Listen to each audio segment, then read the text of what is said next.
Assalamualaikum warahmatullahi wabarakatuh. Mencermati persahabatan Indonesia-Rusia sangat menarik, sejarah romantik yang jarang diperbincangkan.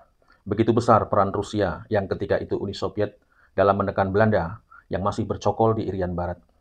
Padahal, sejak Indonesia menjadi sebuah negara berdaulat, Indonesia layak menguasai seluruh wilayah negara kesatuan Republik Indonesia.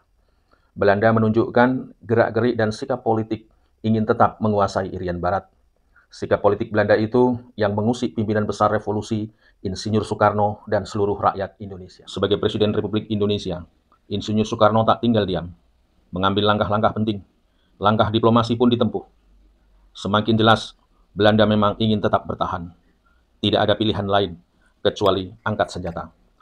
Keputusan Insinyur Soekarno sudah final. Namun, rencana Insinyur Soekarno tidaklah semudah membalik telapak tangan. Kalkulasi secara militer, kekuatan Belanda tidaklah sebanding dengan peralatan perang Tentara Nasional Indonesia. Bung Karno melobi Amerika Serikat. Hasilnya nihil. Amerika yang blok barat tak bisa diharapkan mendapatkan peralatan canggih untuk membebaskan Irian Barat. Operasi Trikora, Tri Komando Rakyat, terus tak surut, terus didengungkan. Komando saya dengan tegas ialah gagalkan, hei seluruh rakyat Indonesia, gagalkan negara Papua itu, kibarkan bendera sang merah putih. Setelah gagal dari blok barat, Insinyur Soekarno menuju blok timur, Uni Soviet. Harapan terbentang luas, lain barat, lain pula timur. Kalau dari Amerika yang blok barat gagal mendapatkan mesin perang canggih, dari Uni Soviet yang blok timur justru sebaliknya. Nikita Khrushchev, pemimpin tertinggi Uni Soviet ketika itu, menyambut hangat, penuh persahabatan, dan memposisikan Indonesia sebagai mitra negaranya. Tafsir politiknya adalah Uni Soviet menghargai, menempatkan Indonesia pada kedudukan terhormat dengan memberikan peralatan perang untuk menggebuk Belanda agar angkat kaki dari Irian Barat.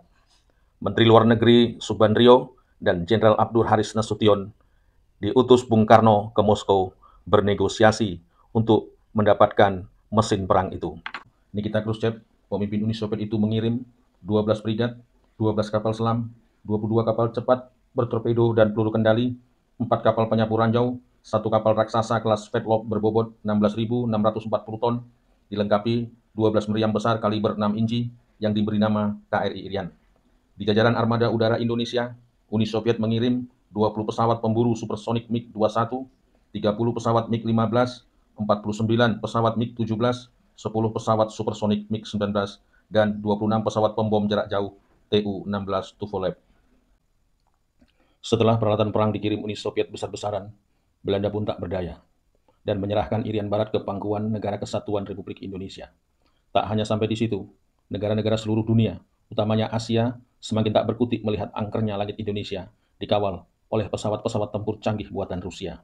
Dan laut Indonesia dijaga kapal perang KRI Irian yang punya kemampuan menenggelamkan kapal induk Belanda, kapal selam dengan torpedo yang membuat siapapun ciut berurusan dengan Indonesia.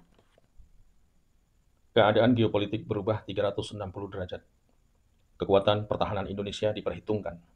Negara-negara lain tak berani sembarangan melintasi laut Indonesia dan zona udara Indonesia. Indonesia semakin bermartabat, meskipun baru merdeka. Rusia, sahabat manakala Indonesia di masa sulit. Persahabatan Indonesia-Rusia 2023 ini berjalan 73 tahun. Persahabatan itu semakin intens. Rusia dalam banyak hal semakin memberikan dukungan ekonomi, alih teknologi, militer, pendidikan, dan kebudayaan. Rakyat Rusia pun bangga bersahabat dengan Indonesia. Catatan sejarah tertulis, Rusia terus membantu Indonesia. Tidak hanya dalam rangka operasi militer memaksa Belanda angkat kaki dari Irian Barat, tapi juga membantu membangun rumah sakit, patung tani, monumen nasional, juga gedung olahraga yang diberi nama Gelora Bung Karno. Ketika itu, Indonesia ditunjuk sebagai tuan rumah Asian Games, sedangkan Indonesia belum mempunyai gedung olahraga. Nikita Khrushchev langsung merespon ketika Bung Karno meminta dibuatkan gedung olahraga yang megah. Bahkan, pemasangan tiang pancang pertama Nikita Khrushchev, pimpinan tertinggi Rusia itu hadir. Setelah selesai gedung olahraga itu, diberi nama Gelora Bung Karno. Rusia menempatkan Indonesia pada kedudukan terhormat. Indonesia dikagumi dunia. Ada cerita lain tentang mesranya hubungan Rusia-Indonesia pada masa berkuasanya rejim komunis Uni Soviet. Hampir semua tempat ibadah seluruh agama ditutup, kemudian dialihfungsikan menjadi gedung medis. Mufti Masjid Biru Rafil Van Caib menuturkan, pada tahun 1956, Presiden Soekarno berkunjung ke Rusia. Ketika itu di kota Saint Petersburg, Soekarno melihat bangunan yang diyakininya itu masjid, tapi difungsikan sebagai gedung medis.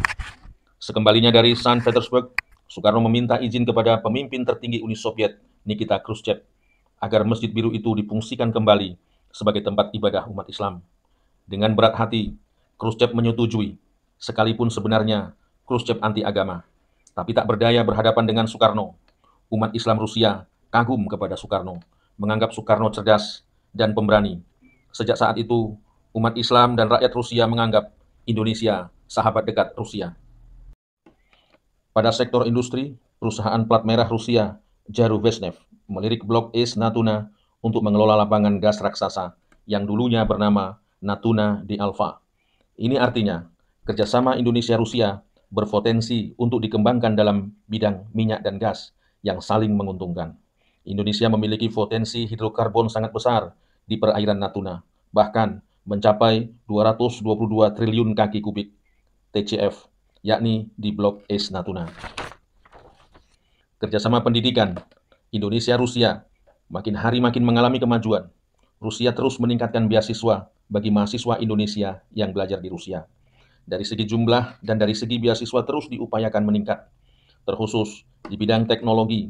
Dengan semakin banyaknya mahasiswa Indonesia yang belajar di Rusia, diharapkan akan dapat menyerap teknologi negeri beruang merah itu.